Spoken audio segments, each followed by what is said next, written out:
Welcome into the Rob Rowe Show. I am Rob Rowe. I am the host. You are the co-host. You can co-host today by commenting on the starting line, chat line.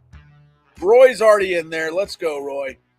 Congrats to Kliff on the OC job. I still don't know how you can do this and coach at the same time. You know, I'm just a lookalike. I'm not Kliff Kingsbury. I will say this. Congrats to Kliff. Lots of people pissed off. Lots of Tech fans pissed off every time he gets a job. I don't understand and I never will. Lots of Big 12 fans have been complaining for 10 years now that he fails upwards. He won a Heisman with Johnny Manziel at A&M, got a job too early at Texas Tech, was here for 6 years, had some of the most explosive offenses in the country. No idea why the Arizona Cardinals hired him, but since the Super Bowl or NFL era merger, there have been, I think, 15 coaches for the Cardinals. One was only there 1 year, so I'm not going to count him. Only 3 Cardinals coaches have had a better win percentage than Kliff Kingsbury in the Cardinals history.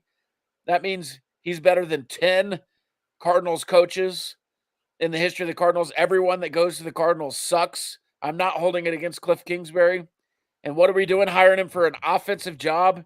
He's been an offensive juggernaut his entire career. He's earned it. I don't care what you say. All right. We'll talk more about Kliff later. I think Carson maybe has some thoughts too. We'll also talk about Caleb Williams potentially going to the Commanders with Kliff. That's an interesting question. I would have to do some research there, Roy, but we'll talk about that as well. One thing off the rip, the World Cup. I know we're not big soccer guys. We do love the Lubbock Matadors. Yes, we do. The World Cup is coming in 2026. There were some finalizations for where stadiums and games will be played. The World Cup final will be played at MetLife, except the FIFA World doesn't allow corporate sponsors for World Cup events. So they're going to play it in the New Jersey, New York stadium. Any idea what some of the semifinals? I think one of the semifinals is going to be played at Jerry World, AT&T Stadium. Yeah. What are they calling it? Probably Dallas or Arlington Stadium. Oh, Dallas Stadium. It makes no sense because it's in Arlington, not even close to Dallas. Everyone in Arlington is pissed. Well, it's pretty cool. I would be too. They're the ones whose tax dollars built the daggum thing. So Arlington, once again, the redheaded stepchild. We don't care. It's all Dallas anyways. So, but I was just going to say a bunch of games being played at AT&T Dallas Stadium. It would be really cool to catch some kind. It wouldn't even have to be Team USA. Any kind of World Cup event would be fun to go to. Yeah, I agree. My sister and I, my sister's a big soccer aficionado. She worked for FC Dallas for a while. So she's a big soccer geek. And we were talking about that the other day, how cool it would be to get to go watch a World Cup match. I don't even care who it is. It's just one of those kind of bucket list things. Like if you're a sports fan, even if you're not that fan of a sport, you still have to go see the top tier of that sport, which the easiest way to do that would be to go watch a World Cup semifinal in Dallas. Then a bunch of group plays been played there too. Yeah, right. A bunch of group play. Yeah. Would you pick a side if you went, like, let's say it's like, I don't know, Panama and Guyana. Yes. Would you? Yeah, I'd definitely pick a country. You'd go get a scarf from the vendor there. And yes, most definitely. Okay, most definitely. I'd be that elementary school kid that they bring to the game, and then you choose which side you want, and you cheer as loud as you possibly can for that other side. Paint your face? Yeah, I'm probably not painting my face. I'm too pretty for that. All right. Let's see. Let's just start with Kliff. Get him out of the way, and then we'll kind of backtrack here. It is Super Bowl week. The Kansas City Chiefs and 49ers. I think the line is still in favor of the 49ers, but a bunch of steam online is going back toward the 49ers. The Chiefs were pelted early. That line got down to 1.5. I think it opened at 1.5 this morning. But I think it's circling back toward the 49ers. I think more money is coming in on the 49ers this week after all the public money was on the Chiefs when it opened at 3.5. So some interesting betting trends there. I'd have to look back at the full week, but I think like 80% of the money was on the Chiefs at one point. So that's pretty wild. All right, Kliff Kingsbury getting hired for the Washington Commanders. No, not the Las Vegas Raiders, as it was briefly mentioned last week. We went all in with it. We thought it was true. And apparently, contract negotiations broke up somehow. Yeah, fell through at the last minute. Yeah. I don't know what part of the contract was misplaced. I don't know if he didn't want to coach Aiden O'Connell or whatever his name is. I don't know if they didn't have a plan in the draft for a quarterback, if they wanted to get Kliff and trade up for Caleb Williams. I don't know. Speaking of Caleb Williams, the Bears have been on Caleb's no-no list since he dropped it mid-year. He is entering the NFL draft. They have the number 1 pick. Who has the number 1 pick after the Bears? Who has the number 2 pick? Carson, do you know? Washington, the Commanders. Yeah. So let's say the Bears just punt on Caleb Williams. They get and the Bears have 2 of the top 4 picks, 3 picks. Let's say Drake May or Jaden Daniels. Are you worried? Not worried. Do you think Caleb Williams and Kliff are a good fit in the NFL? Yeah, because I think he knows. Here's the thing: Caleb Williams, I think, is Kyler Murray, exactly like Kyler Murray as far as talent and everything. But I think he's a lot smarter and a lot more invested into the game than Kyler Murray was whenever he got into the NFL. Yeah, you think Caleb Williams is invested? Caleb Williams doesn't have a second love like Kyler Murray's second love, or maybe his best sport was baseball. He probably should have continued to play that. He's a really good football player, don't get me wrong, but he could be in the major leagues right now and not having to deal with watching film. So he might have made the wrong decision there. That's a different story for a different day. But I think Caleb Williams, his sport is all in on football. So it's a different cat in that scenario. Huh? You think he's all in? I think he's all in. Yeah. If the situation is right for him, and his dad even said it this week. He was on he went on the Colin Cowherd show, or emailed or called Colin Cowherd by himself, and told him, we're in Chicago with what we've heard. We've talked to Chicago. We've talked to Washington. Those 2 teams we would be okay with going to. I also think that Sam Howell, the quarterback in Washington, would fit perfectly in Kliff Kingsbury's offense. But you got to have a defense that can stop teams from scoring points too. And you got to have an offensive line that can protect your quarterback too, which Washington does not have. Here's Haley saying Williams is more coachable. Is he? I agree. Williams is more coachable. Yeah. Are we watching the same Caleb Williams this year? I think this year he was disinterested because of the way that their defense was. His offensive line was not great. Are we talking about the same Commanders and Bears franchises then? Because both of those teams have lots of issues. Yeah. And he's just going to come in and be sane now? So I'm saying with the Bears, you have the number 1 and the number 9. I looked it up. Number 9 overall pick. I knew it was one of the top 10 because of that trade with the Carolina Panthers. So you get the 1 and 9. And right now people are saying that they're going to go with Caleb Williams, obviously, at 1, and then Malik Neighbors, the wide receiver, at 9. I think you go for an offensive lineman or somebody like that at 9, start boosting up what you're going to use to protect your quarterback. Plus, Caleb Williams, a lot cheaper than what Justin Fields is going to be. So you get rid of Justin Fields and what his contract might be in that secondary contract, and you have money to spend on some offensive linemen and maybe a little bit of defense. So I think drafting Caleb Williams is a smarter play as far as roster building. And then you see where he's at, because I don't think he's any worse. You're not going to be any worse off with Caleb Williams than you are with Justin Fields and his going into his 4th year or 5th year, whatever it is. I think Caleb Williams going into his 1st year. I think all 3 of the top quarterbacks are better than Justin Fields. I agree. But you're not gonna trade down. I mean, unless you could trade and get 2 more first-round picks out of this thing, where you get the Tennessee Titan. They don't need it. They could need a quarterback, but they really don't. Here we got another comment. I don't know who All else relative. Kyler is a trade up. prima donna. I That's true. don't see that with Kyler. Kyler's a prima donna. Yeah, big time. No, he's just He has been since he was not in all high in. school. Prima donna is like Ocho Cinco to me. Loud, boisterous, getting everybody riled up. That doesn't strike me as Kyler Murray. Kyler Murray just doesn't care about football. That's not prima donna to me. So he's checked out. Caleb Williams is a prima. Yeah, he's not a competitor. Kyler Murray's an athlete. He's just not a competitor. Patrick Mahomes is a competitor.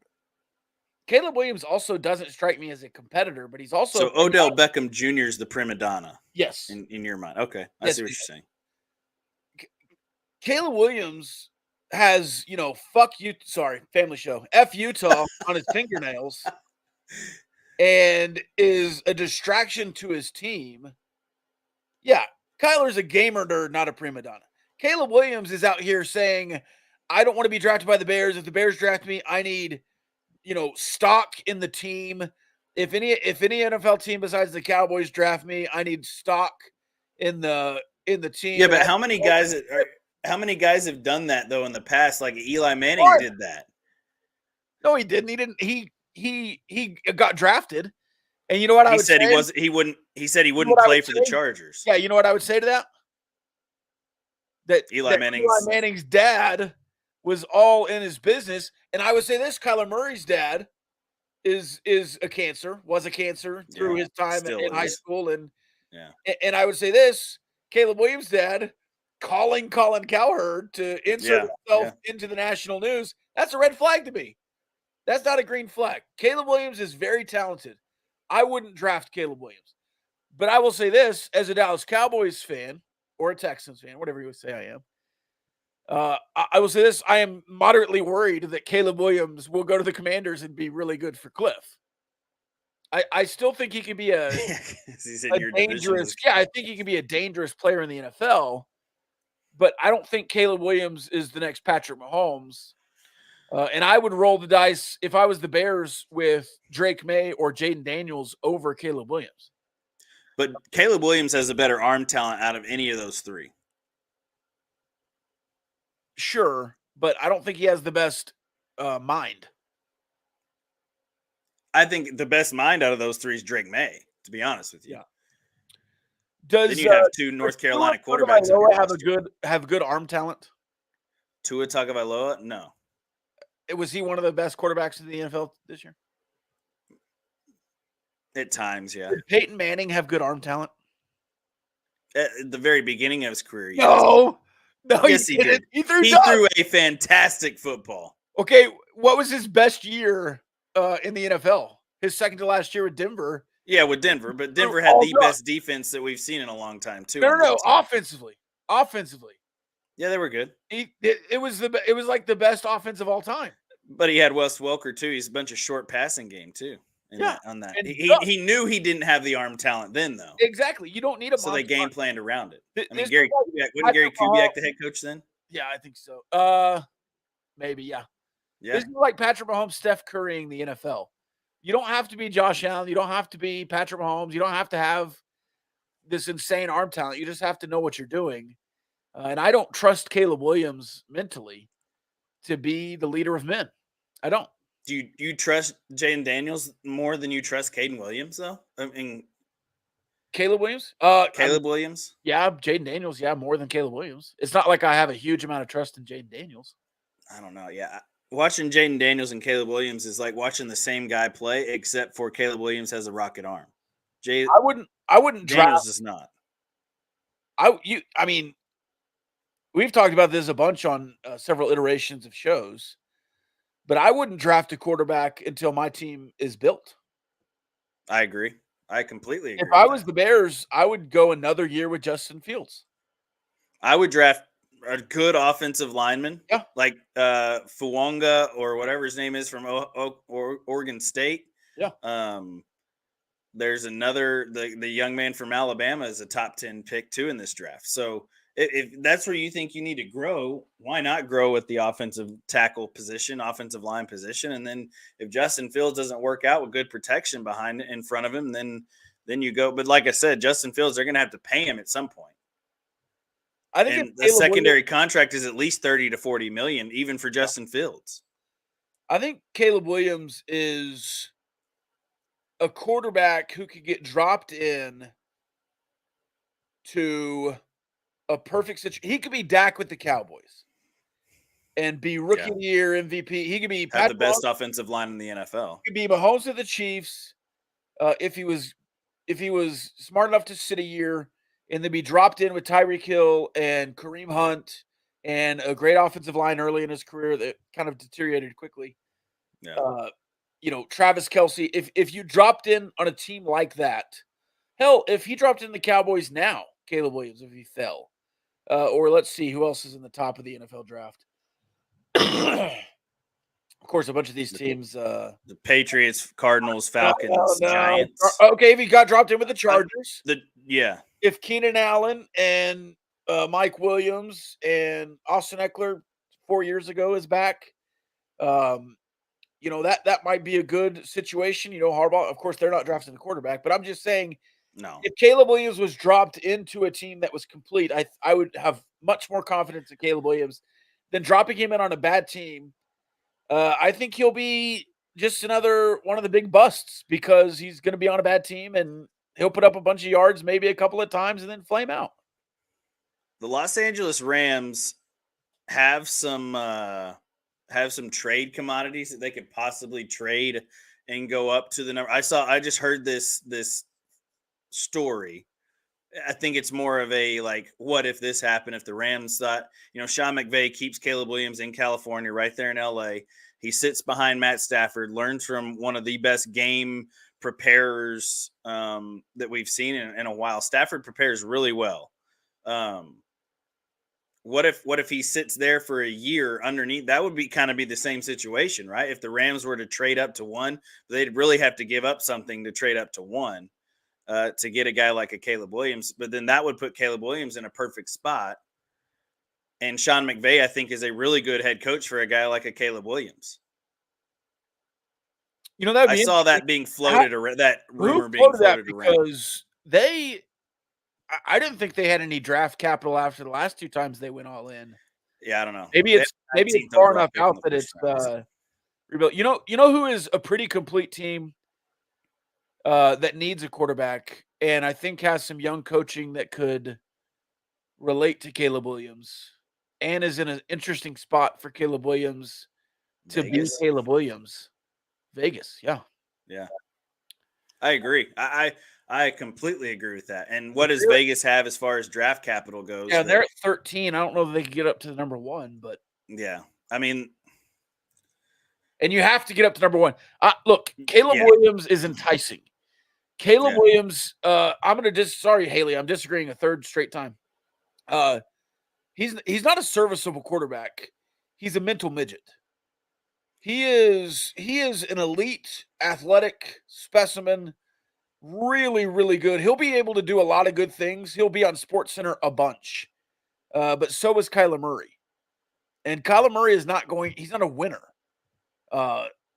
Now, you look at college careers, you probably didn't look at Patrick Mahomes and say, that guy's a winner. Josh Allen, you might have looked at and said, well, that guy, won a lot because of his talent and not necessarily what was around him. Even though he didn't do a bunch outside of what he was doing. You might look at Carson Wentz and say, that guy's a winner because he was at North Dakota State and they won national championship. He didn't have to do anything to win a national championship. Exactly. But you look at Patrick Mahomes as a competitor, and I think we've seen that much more at his time with the Chiefs. I just don't see that same kind of fire or drive with Caleb Williams. And also just the other stuff, the drama with his dad, the crying in the stands. Look, men cry. I'm not opposed to crying, but to curl up in the fetal position after a game is just strange to me. And then you have the nail polish, and not just because it's nail polish, but because of what it says, it's a distraction. And then the laughing, the LOL at Max Duggan crying after losing the national championship game on Twitter. He just doesn't strike me as a good teammate or a great dude. And that's just immaturity, though, right? Yeah, but who's going to say he's matures? That's what the NFL's for. That's what the coaching I staffs, don't know. the rookie symposium. That's what all of that stuff is for. And I'm telling you're right though. If he doesn't buy into all that, then he's the same guy that was at USC that was okay with himself being good, but he didn't care so much about the team being good, right? No, Like, and if the team did poorly, then it was their fault he didn't have a good night, right? So no. you're pretty spot on there, I think. I think the reason everybody's so high on Caleb Williams is just because of his overall talent. Obviously, he is the Which most yes, talented quarterback in this draft by I'm not far. gonna argue that. He's a lot more talented than Jaden Daniels. He's a lot more talented than Drake May. Um, and I don't know, everybody's saying that this is a great quarterback class. I don't know that it is a great quarterback class because I don't know how good Jaden Daniels is going to be in the NFL. I just don't know how he translates to the NFL. Drake May is going to be okay. He reminds me of a Daniel Jones, which I like coming out of Duke. He just doesn't stay healthy, partly because New York doesn't have a great offensive line in front of him. And when they have, Daniel Jones has been good. So, and serviceable is the word I would use for Daniel Jones. So I think Drake May is going to end up being a serviceable guy. He'll have a career, maybe, hopefully, in his mind, like a lot like Matt Stafford, because I think that's who he can project to. Is a guy like a Stafford. He's a pocket passer. He's not a runner. But yeah, I think that obviously in this draft, the best quarterback, the best prospect is Caleb Williams because of his upside. And if he does work out, then he is going to be a problem for NFL teams to game plan around and against for years to come. That's what Caleb Williams brings you. Now, if he doesn't end up being that guy and he ends up going back to being that immature child like Kyler Murray has been in his NFL career, then he's going to have an NFL career like Kyler Murray where his team's always in the top of the draft list, but he's never at the top of the standings at the end of the year. That's exactly how his career will be. So he either buys in and he can be really good, or he doesn't buy in this and he looks at Kyler Murray's career and they have the exact same career. Like, that's it. With Kliff as their offensive coordinator too. Yeah. I'll say Well, this. I don't think he's going to get to 2, but yeah. I think depending on where these players fall is how they are in their career. I agree. And I think a lot of times great quarterbacks are drafted early and then don't do anything because they were on such a bad team. The Bears, I don't trust really, but I think they have some good pieces if they fix their offensive line. I think the Bears with Caleb Williams might be a sneaky smart match. They have DJ Moore. They've got some other wide receivers. CJ Stroud was the final piece in the Texans' arsenal, which was really surprising. They also got Nico Collins and Tank Dell and Singletary from the Bills that was kind of had a career renaissance with the Texans. And then that young defense. The Commanders, I think they need too much. They traded away Montez Sweat and Chase Young. They need offensive line. They need wide receivers. They need edge rushers now. It's a complete rebuild in Washington. I don't think Caleb Williams will be good in Washington or New England. I don't think Jaden Daniels will be good in Washington spots either. No, I think Washington should stay with Sam Howell. I agree. Yeah. And start building around a quarterback before you have a quarterback. Like you said, it would do Jaden Daniels no good to go into Washington next year and just be running for his life. No, like they have. Yeah, either one. Drake May too, and Drake May would probably be the worst option of those 3 because he's the least agile of those 3. Yeah, Carson Palmer-esque. Yeah, Daniel put on that he's interested in keeping the receipts for the Jaden Daniels prediction. I just don't see Jaden Daniels being a great NFL quarterback. For some reason, I just can't see it. He's a great college quarterback. Don't get me wrong. And that's why he won the Heisman. And rightfully so. He was really good at LSU. But sometimes that game, and he doesn't have the best arm talent. It just doesn't translate to me to the NFL where it is now with his speedy, as these backside secondaries are. And if you watch Jaden Daniels' film, he does make a lot of the wrong reads, and he throws the ball late. And, he had one of the best receivers in the country this year on his squad too. So that helped him a lot in Neighbors. So We'll see how good Jaden Daniels is in the NFL. Can he read defenses? Because there's a lot of complexity in the defensive schemes at the college level, especially in the SEC. But there's a lot more complexity in the defensive schemes in the NFL, and it becomes a lot harder to navigate where you need to throw the football, when you need to throw the football, all of those things. And I think, Jaden Daniels, I don't know that he starts year one with the Commanders. I think obviously if you draft him, you want him to play, but Sam Howell, I think, will be a better. He had a pretty solid year for not having a good team around him. So Sam Howell at time. I mean, he threw for a lot of yards, threw for a lot of touchdowns. He also threw for a few interceptions, but that's because he didn't have an offensive line to protect him, and he just had to get rid of it half the time. But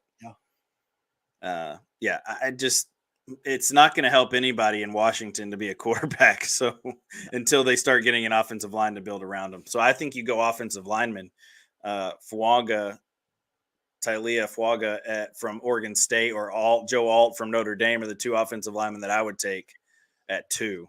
Yeah, and I think this is where having Kliff Kingsbury as your offensive coordinator hurts a team. Because people are so focused offensively now that they want to give him all the tools to be successful. And sometimes you just have to build backwards. I think people get confused that if you have the best quarterback, you're just going to be the best team. That's very rare. Very rare. You have to build a team top to bottom. Tom Brady would not be Tom Brady if he didn't have great offensive lines, great running games, and great defenses in his career. You look at the time he had all-world wide receivers and offensive talent, they lost both of those Super Bowls with Randy Moss. It was when they had the best defense in the league and they were all in on the running game that Tom Brady succeeded. So, well, same way in Tampa Bay. Their defense was really good that year. They won the Super Bowl. And he had a good offensive line. And that's why Baker Mayfield was successful this year too, because of his offensive line that was good. And the Tampa Bay defense was really good this year. And Baker Mayfield has 4 really solid options at wide receiver. Mike Evans might be the best big receiver in the game right now. So, he's so physical. I mean, Mike Evans is a tight end that can play wide receiver. Yeah. So, and he was big in the playoffs for Baker Mayfield. I wonder, I don't know what his contract is, but I heard some people talking about Mike Evans moving on from the Bucs. That would be interesting. If he goes ring chasing, where would go? The Texans. Go back home, baby. My Texans, bring him home. Go back home. All right, Lupton Drinking Club says baseball previews win this week. If not Wednesday, then Friday. Oh, actually, I don't know if I'll be here Friday. We might record a baseball episode if we can, and then do it then. But not today. We're close. Let's see, February 16th. We're 12 days away. For Texas 11 Tech. days away. It's gonna be on Flow Sports. I'm out on Flow Sports stuff. I know, but it's now my good friend and former Lubbock Cricket, Mike Harge, was on the call last year on their Flow Sports game. So he's been a family friend for a long time. When he did play for the Crickets, and my dad was working at Grand Slam USA. Mike was one of our instructors there when I was 12, 11, whenever the Crickets were around, I want to say. Yeah.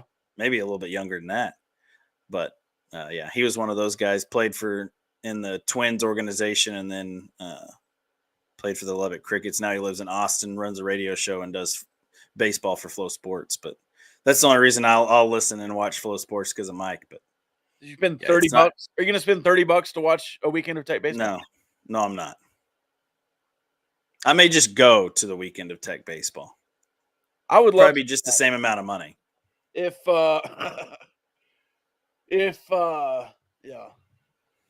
Texas Tech, well, I could be at state wrestling with my nephew, so we'll see.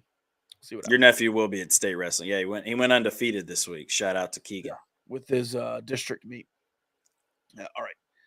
Speaking of the NFL, one more coaching carousel just tidbit. Joe Whitt Jr. has moved on from the Dallas Cowboys. Bounced. Long-time Dan Quinn, partner in crime. Not surprised he goes with Dan Quinn. Yeah, he was with him in Atlanta too. Corners, safeties, whatever it is. Yeah, he was with McCarthy in Green Bay, and then hooked up with Dan Quinn, I guess, at some point along the road to go to Atlanta.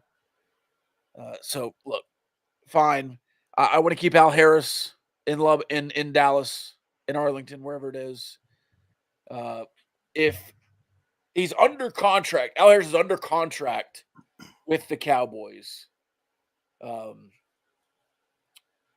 So he can stay. He can't be poached unless whoever's paying him pays the rest of his contract and then a buyout. No. You have to. That's not how it works in the NFL. You have to get a promotion. Oh, okay. So he'd have to be the defensive coordinator or like associate head coach, I guess. He'd have to get some kind of big bump in title. Promotion at his next job, yeah. And I don't think there's a space for that in Washington. So I think you can keep him. The names for defensive coordinator are less than stunning to me, but I think they're good coaches. Mike Zimmer, who was a longtime head coach head coach for the Vikings, but defensive coordinator for the Cowboys.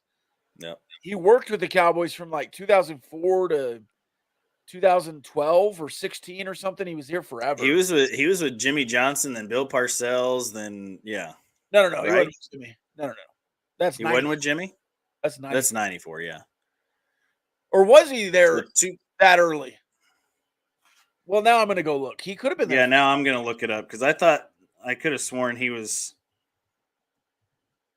He was Bill Parcells' defensive coordinator. That's right. It was Parcells. And then Wade Phillips showed up. Oh, but he was a defensive assistant in 1994. Yeah, 94. Yeah, that was right. The D-backs coach from 95 to 99. Yeah. And then the defensive coordinator from 2000 to 06. Yeah, so he was around when Jimmy was there. That's what I thought I'd heard that on Parcells. Yeah, that's crazy. He was around for a while. Yeah. So Wade Phillips came in after Zimmer. Yeah. But I believe Parcells had some guy named Mike Zimmer as his defensive coordinator, and then some guy named Sean Payton as his offensive coordinator. Two guys that ended up being pretty good head coaches. And then Wade Phillips came in, and they gave Wade Phillips the head coach in waiting when Parcells was leaving. So Sean Payton went to the Saints. You could have had Sean Payton as your head coach.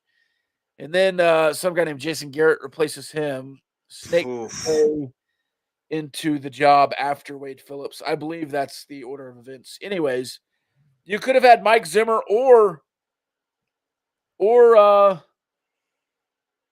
Sean Payton as your head coach in Dallas a long time ago. Didn't work out. Think about the possibilities. Zimmer coming home since 2006 wouldn't be a bad deal. I think he's a good coach. He just seems like a flame out at this point in his career. And then you have Ron Rivera. Seems like a flame out. Got fired in his career. Of course, coordinator versus head coach. There's different conversations for that. Well, and Zimmer hasn't really coached in the NFL since 2021, since he got fired from the Vikings. So yeah, he was at Jackson State with Dion one of those years, just helping him out as one of his NFL liaison people, pretty much. Right, because he was on that prime time or he whatever was it was cornerbacks coach. Yeah. Yeah, the series on Prime, on Amazon Prime. Quarterbacks coach in Dallas. Yeah. When Deion was there. Yeah, it's just, look, I mean, Brandon Staley, Ron Rivera, Mike Zimmer. It just. Ron Rivera, I don't think is. I don't know. It's Jerry. I know. We're gonna go hire some bum that couldn't get it done at his last job. And Ron Rivera now has had 16 opportunities. Well, Mike Zimmer, I think anybody could have gone to Washington and gotten fired because Washington is just crap from the top up, but top down. But that's a terrible spot for Ron Rivera. Yeah, he never should have taken that job anyways. I agree. But just looking at Ron Rivera's career, You go back to those defenses in Carolina. Luke Some of them were Kuechly. really, really good. Yeah. They fell off at the end of his tenure. Yeah. Well, after Luke Kuechly prematurely retired, his defenses were never the same. And Luke Kuechly was a game changer in the defensive backfield. I mean, he could have been Luke Kuechly very easily could have been one of the best linebackers to ever play the game if he wouldn't have retired after his 6th year, 7th year in the NFL. You know what? If Ron Rivera came and was the defensive coordinator for the Cowboys, they would get a middle linebacker. Yeah. Yeah. He's a great linebackers coach. I mean, they would do that. I mean, they had, but he was with the Bears when Brian Urlacher was there. I think he was the Bears defensive coordinator when they went to the Super Bowl. Yeah, I would not turn my nose up at Ron Rivera. I think he's a long-time great head coach. Maybe not a great head coach, but a great defensive coordinator in the NFL. He was good in Carolina when he was there at times. Mike Zimmer just hasn't been a coach in 2 years. Nobody's going after him. Nobody's trying to get Mike Zimmer but the Cowboys. Brandon Staley was thought of as this bright, young next guy, wizard, and he just was a terrible head coach. So bad. Take out all of the expectations, and you just get to be a defensive coordinator again. I don't hate the Brandon Staley thing, but just like they're all fired. Like I want somebody who wasn't fired at his last job. I want to go steal somebody. And or get the next hot guy to I don't know. It just seems with crazy. Staley. What you get is a little bit of a because I feel like Rivera and Zimmer are they're at the tail end of their careers. They're in their 60s. Yeah.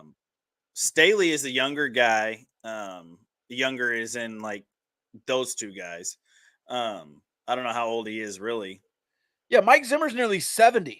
Yeah, Mike Zimmer's what 68, 66. Yeah. Yeah, and Ron Rivera is not much younger, 62. And yeah, so and then Staley is in his late 40s. How old is he? Let's see, 41. Yeah, okay, so early 40s. Yeah, so you want to talk about, and then the thing that you worry about with Jerry too is if you have a couple good years on defense and then for some reason you end up firing Mike McCarthy, does he hire Staley as the head coach? And then you're really screwed. But yeah, I think Staley's the better of the three options just because of his young and tenacious mentality. But those other two have been proven in the NFL. They've been around, they've done it, but how long are they going to stay? They're 3 years tops, right? They're not going to coach past the time they're 70. There's not a whole lot of guys that do. Well, but McCarthy isn't going to be here for 3 years. That's facts. So if you don't do something next year, then everybody could be gone anyway. So it could end up being a moot point, to be honest. This is a 1 year hire to me. I agree. Yeah, you put him on a 1 year contract. 1 year hire. Yeah. And I would rather have. I think Ron Rivera would be my 1 year contract guy if you're going to do it that way. I don't really trust Brandon Staley. I think they just had a really good run there with the Chargers, and people were calling him a defensive whiz. I didn't think the Chargers were even that good. That was in 2020. They certainly didn't stop Patrick Mahomes, or they might have stopped him but didn't beat him. They didn't win the division. He never won the division as a defensive coordinator with the Chargers. That was the only place he was. Oh, he was with the Rams in 2020. Yeah. Yeah. I mean, that's wouldn't Ron Rivera be good for a guy like a Leighton Vander Esch too? I think besides the point, I think Leighton Vander Esch should retire. It's probably true. I mean, that guy has a neck injury every year. Yeah. He's Luke Kuechly 2.0 is what he is. It's crazy. That's why Luke Kuechly retired. He had 7 concussions in 6 years of playing in the NFL. And this guy, he just gets a stinger or whatever every year. And I don't know what he did this year. Something with his head or neck, though. Mm-hmm. Just like Sean. Even that new shock thing that they wear around their necks doesn't help them. Yeah. Oh, I was just a weak neck. Those things are actually pretty sweet. They cut off blood flow. Yeah. Back to your body, so your brain fills up with blood, so your brain doesn't shake around as much. Right. That's crazy. Yeah, it's crazy, right? Science, man. Science. Yeah, science, bitch. Breaking Bad. Family show. Oh, family show, my bad. Super Bowl week. The Patrick Mahomes experience coming on. We'll talk about that later in the week, I'm sure. Wednesday and Friday. Again, we may not be here Friday, but we'll see. Cowboys coaching, we talked about that. Kliff Kingsbury, we talked about that. Big 12 basketball. The Coach Gas era has suffered their first back-to-back losses in the history of the program under Coach McGuire. Not McGuire. McCassin. I saw a lot of people saying don't freak out. I didn't see a lot of freak out. A lot of people were telling people not to freak out, but I just didn't see the freak out that everyone else saw. The national championship contending team that went to the national championship game lost 4 in a row in Big 12 play. They also finished on a 9-game winning streak, which I don't think will happen this year. But I didn't think it would happen that year in the middle of a 9-game losing streak or a 4-game losing streak. So that to say, I think this team is still good. I think they have the issues that we've thought they've had for 3 weeks, which is the lack of depth inside, which is a lack of rebounding. And Joe Toussaint turned into a pumpkin. A turnover machine. A pumpkin. Yeah. He was, bippity boppity booing along and was, a catalyst for the team early in the year. And then Kyle Jacobson of the Gambling Gauchos said, this guy is playing way above average. I looked at the stats. Kyle. I thought he was a bum. I didn't understand why we got him. I didn't understand the praise that he was getting in between us and Kansas State. And then we got him, and everyone thought it was a great get. And I was like, this is crazy. And then he turned back into a pumpkin. So Joe Toussaint needs to be better. He needs to average 8 to 12. He has not scored, I don't think, at all more than 5 in his last 4 games. He has to be better. If you get 5 more points from Joe Toussaint, you just get one more bucket. Not only is Oklahoma not as close there at the end, but you also beat Cincinnati by, 8 if he scores 10. And you have a chance to beat TCU on the road. Yeah. So you probably don't get that done, but yeah, but that one I can take. But losing the way you lost the game against Cincinnati is what hurts the most. It's not losing the game; it's the way that you had chances to win the game and be better and put them away a little bit towards the end that you just didn't do.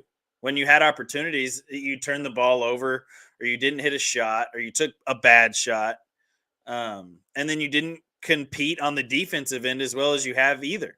You kind of let Cincinnati do what they wanted. Especially when they needed a bucket, it seemed like in that second half, it was when Tech would make a little bit of run, Cincinnati would come back down and do whatever they needed to get back in the basketball game. And every time Cincinnati would turn the ball over, Joe Toussaint would go to the other end and turn the ball over himself. So it wasn't, and there's not a big discrepancy if you go back and look at the stats on either of those two teams. Especially offensive rebounding and second chance points and all this stuff. But Cincinnati got way too many offensive rebounds and way too many second chance points. Yeah. They converted a lot off of the offensive rebounds.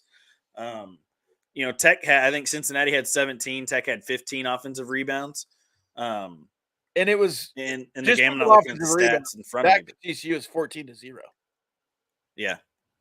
Points off, second chance points. Yeah, second chance opportunities. Yeah. So, it comes down to that. It comes down to getting a stop late, and you just couldn't do it, which this defense has been able to do early in this conference slate. But like you said, it's not panic time. And I think that even if you lose to Baylor on Tuesday, you still don't panic, because if you would have told me Tech would go 5-4 in the first half of this Big 12 schedule, I would have taken it. If you tell me that you're above 500, which you have to be at 9 games, or you're below it, I would have said probably you're going to be 4-5 or 3-6 versus 5-4 if you lose to Baylor in your first half of the Big 12 slate. If you do that again, You're in the dance, man, and that's all that matters is getting into March and playing in the NCAA tournament. It doesn't matter in the grand scheme of things. Yeah, you'd love to win the Big 12, but I don't think you're good enough to win the Big 12.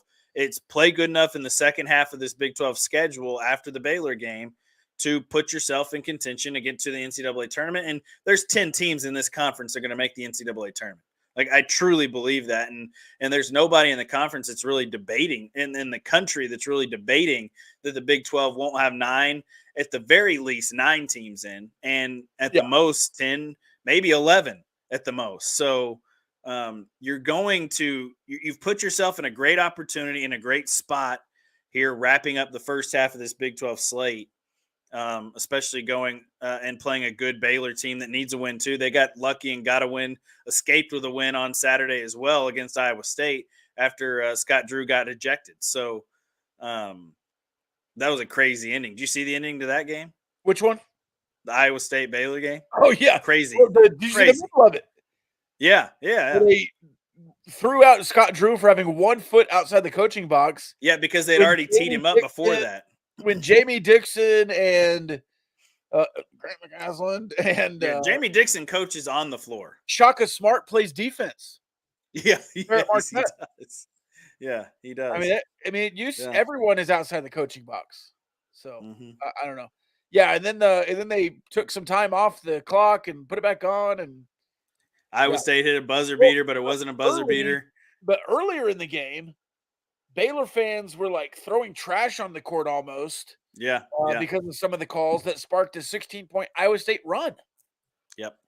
So, yeah, that game was a crazy game. It was heated in the new event center. You have the non-flop in the TCU game, which kind of changed the game. Yep. You had a Warren Washington shot on the offensive end that wasn't a foul where he got hammered. And then a block on the other end that was at least the same, if not as aggressive. And then he got called with a quick whistle on the other end. So, yeah, I just don't understand some of the officiating. It's not been great in the Big 12, and people are noticing. It's not. If it was just me complaining about officiating, and as a Texas Tech fan, I think people would be like, "Okay, yeah, chill out, dude." But no, I've watched a lot of Big 12 games, and the officiating's been bad. Baylor fans have an issue. Iowa State fans have an issue. Kansas State fans have an issue. UCF fans have had an issue at times. Yeah. So it seems like everybody. UCF got another great win. Just putting it on their resume too.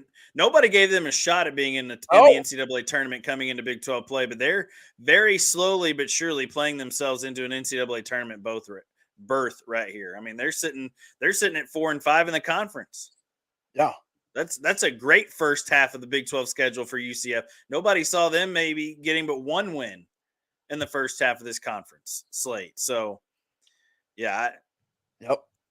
UCF to me would be the surprise of the conference in this first half. If Texas Tech hadn't gone 5, those 5 wins in the way they did it early, Texas Tech is probably the biggest surprise of the group here so far. But UCF's not too far behind. And Cincinnati too. Cincinnati's played well enough to put themselves in contention, especially with their road wins at Baylor and now at Texas Tech, to put them in contention for a tournament spot. So this is crazy, man. It's going to be really crazy towards the tail end of this schedule because teams are going to start getting desperate here towards the end of this back half of the second half of this schedule. Yep. Especially teams like Houston and Baylor and Iowa State, who all I think have a chance to win this conference. They're good enough to win this conference, along with Kansas, obviously. Kansas holding serve in Lawrence against a good Houston squad. But yeah, it's going to be fun in the second half of the schedule. Texas Tech just needs to put a good showing on the tube against a really, really good Baylor team on the road on Tuesday if you're Texas Tech. And then, the rest of the game's a big one tonight. Kansas and Kansas State at Kansas State. The Octagon of Doom is tough. If Kansas State wins this ball game, then they're 5-5 in the conference, and Kansas has their 4th loss in the Big 12. So it's just this conference is crazy, man. It's great. I think it's going to be a six loss Big 12 champion this year. I really do. I mean, if you look at the first half, that's what it looks like. I mean, the top teams all have 3 losses. Yeah. And whoever wins against Baylor and Texas Tech is going to be tied for the Big 12 lead. Well, unless Kansas wins, they'll be a half game up on tonight going into tomorrow. But whoever wins Baylor and Texas Tech will have a share of first place, just a half game back because they haven't matched the amount of games played. But yeah, it's going to be, this is a big one on Tuesday night for Texas Tech and for Baylor, to be honest. Oh yeah, both. Well, and every game that's ranked is a big game, obviously. Yeah. You'd love to get, especially quadrant 1 wins. And the good thing about the Big 12 is most every win you get is a quad 1 win in this conference. Yeah, and here's the secret. It's also a quad 1 loss. Yeah. So it doesn't hurt you as bad. Yeah. The Cincinnati loss doesn't hurt as bad because it's a quad 1 loss. True road game. Here's a little more because it's at home, but the true road games, they don't hurt at all. So you just want to be competitive, but winning helps a ton. It just doesn't hurt a lot. Yeah. By the way, Baylor ranked 13th. They had a 3-game losing streak in the Big 12. Yep. To TCU, Texas, and Kansas State. By the way, Texas, Carson. Yeah. 4-5 in Big 12 play. Mm-hmm. But I think they're back. You think they're well? Here's the thing: Tuesday night, big one for Texas too. They host Iowa State. I know they just lost to Houston and BYU back to back there, but in their last 5 games, they're 3-2. They beat number 9 Baylor. They beat number 11 Oklahoma, who a bit of a fraud, but they beat Oklahoma by 15. Bit of a fraud, yeah. By 15 though. Yeah. Lost to BYU in Provo. And then lost to Houston at home by 4. Should have beat Houston. That's number 21 and number 4. And then beat TCU on the road by 11 when they had 500 horns down shirts in the audience. So I think 3-2 is a pretty good stretch against 5 ranked teams. Yep. So maybe they're a little better than we thought after their start, but still underwater in the Big 12. So they need a couple of wins here. A big win would be against Iowa State at home. And Iowa State, they had a tough one against Baylor. What do they look like 3 days later? Especially still on the road. I'll guarantee you that, Rob clicked the wrong button. But I'll guarantee you that Iowa State didn't go back to Ames, Iowa. You back? I hit the wrong button. Yeah, I figured. I guarantee you that Iowa State didn't leave Waco and go back to Ames, Iowa. They just stayed. They probably went to Austin, and they've been in Austin ever since. So the road trip hasn't been too terribly bad for Iowa State, which keeps your legs fresh in that regard, not having to travel a ton. But it's a big one for both of these two teams. For Iowa State, it's a big one just to keep their Big 12 title hopes alive here in the regular season. For Texas, it's a big one because you'd love to get back to 500 in conference play and hold serve at home. You can't lose any more at home if you're Texas, and they've already dropped 2 at home at least to Texas Tech and to Houston. So it's a big one. One quick baseball tidbit before we wrap it up here. Air Force baseball is in Lubbock this week. You might be asking why. They said with snowfield forecast this weekend, Texas Tech was kind enough to give us a crucial practice time in Lubbock where it was a little warmer. Wild that Lubbock was the closest place they could get to that had warm weather, but if you think about it, from Colorado Springs down to Albuquerque, Las Cruces, those places are probably a little bit chillier than Lubbock. But surely, they're not covered in snow. You think they are?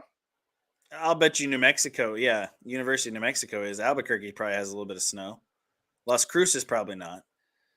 So it's wild. New Mexico State. There they are, all the way down. So shout out to Air Force in Lubbock. Maybe they just flew into to Abilene and then bus to Lubbock. You fly Air Force Base to Air Force Base. Maybe so. Is that how Air Force can fly? I don't know. Yeah, I don't know. I Maybe don't know how that works. maybe Reese has an airstrip they flew into. No, it's still got an airstrip. I don't know if you want to fly a plane into it. We probably flown into worse. Probably not well maintained. But yeah, that's Flying to and Gulf obviously Air Force starts their season next week, so you got to have some sort of practice outside. And Air Force will start their season next week, and pretty much everybody gets their first pitch in next week. I'm sure Air Force is going somewhere really nice for their first pitch of the season. I don't know where. Really looking forward to Texas Tech and Tennessee, though, to start the year off. You get Frank Anderson, ex-Texas Tech pitching coach, is the pitching coach at Tennessee. Tennessee's a good program. Yeah. All right, one last note because I just saw it on Twitter. Did you have anything else to talk about today? Okay. No. Eric Bieniemy will not be back with the Commanders in 2024. Dan Quinn confirms. Obviously, with Kliff Kingsbury taking over the offensive coordinator role. Yeah, Bieniemy was going to have no job. Yeah, I didn't think he was going to be back, but apparently it needed to be confirmed. The comments to this tweet, the NFL hates this man for some reason. Buckeyes new offensive coordinator. Why would he go to the college route? He's coming to Pittsburgh, says this guy. There's some comments. He's not even that good. He needs to be a head coach. Supposedly he's awful. Welcome back to Kansas City. No, none of that is happening. He ain't going back to Kansas City. I don't understand. I guess people weren't really tuned into what was going on in Kansas City.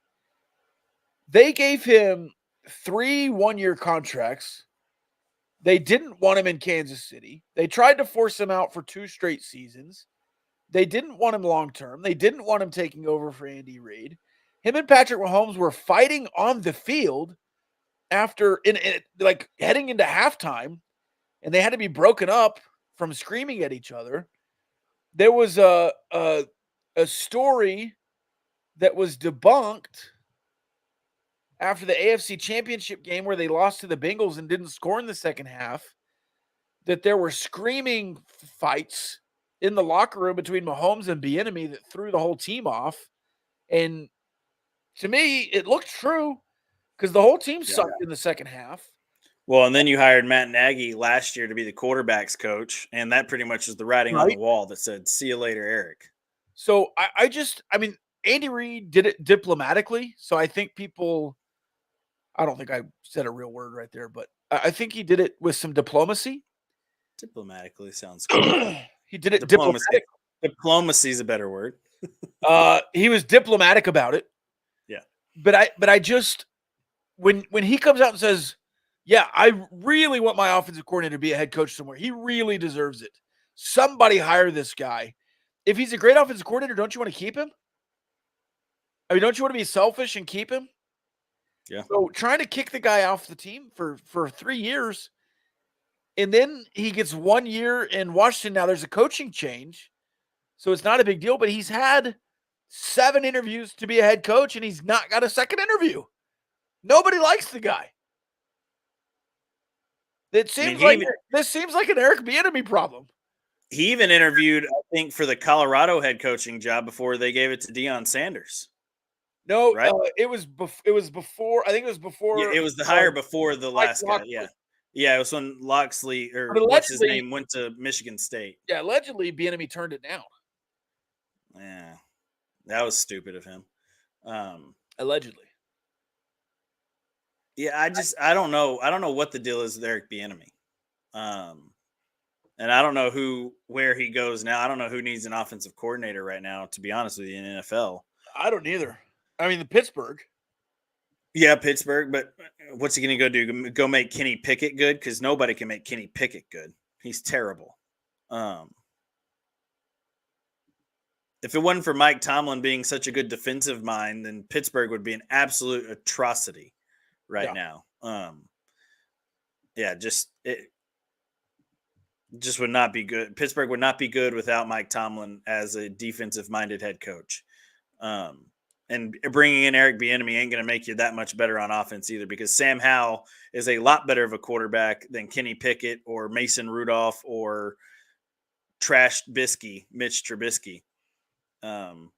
Those three quarterbacks right there. Sam Howell at Washington was a better quarterback than all three of those guys. Did the Buffalo Bills upgrade Joe Brady? He was the interim. The Buffalo Bills upgraded Joe Brady, I believe. Okay. Why wouldn't you? Ken Dorsey was fired, and then Joe Brady was right. And then they all of a sudden started winning football games. Yeah.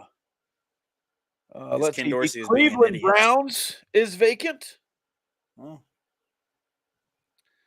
There are some really would Bieniemy fit. Bieniemy might fit with Deshaun Watson. Yeah, I like Stefanski. I mean, yeah. There's some great names. The Vegas Raiders is vacant. I don't believe they settled on a guy. I think they might have. I think they have a target. Vegas needs a quarterback, man. Yeah. If anybody's going to trade up in this draft, it needs to be Vegas to get a quarterback. Who? Right? Yeah, the Chargers is open. Yeah.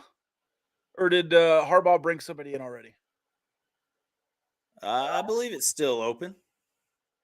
But Harbaugh's going to call the plays, so he's not going to hire Eric Bieniemy. I'll guarantee you that. That I can 100% guarantee that Jim Harbaugh will not hire. The Saints might be vacant. Go work with Derek Carr. The 49ers have no official offensive coordinator. That's crazy. Yeah, because Kyle Shanahan's the offensive coordinator. I know, but everyone they have Bobby Slowick and Chris Forster as passing game and run game coordinators, but they don't have an offensive coordinator. Because Kyle Shanahan doesn't want one. He doesn't want another guy planning, helping the game plan. He does it all. He doesn't care. He doesn't need it. I mean, Sean McVay, yeah, that's crazy. Shanahan hadn't had an offensive coordinator on staff since he's been there, I don't think. I never knew that.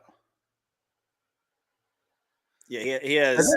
This list is a little outdated, but I think Browns might be the only place for him to land. Yeah, I think Cleveland's the only place that makes sense. It'd be funny if he was an analyst for Colorado after turning down the job 5 years ago. Yeah, after turning down a head coaching job, go be an analyst for him. Yeah, that's funny. All right, that's all I got. Yeah, I'm fresh out of ideas. All right, Wednesday Texas Tech baseball talk. Sure, let's get it. Big 12 baseball preview. Big 12 baseball preview. We'll get to some insight from the Lupton Drinking Club on TCU. Yeah, there you go. All right, we will see you Wednesday. Peace.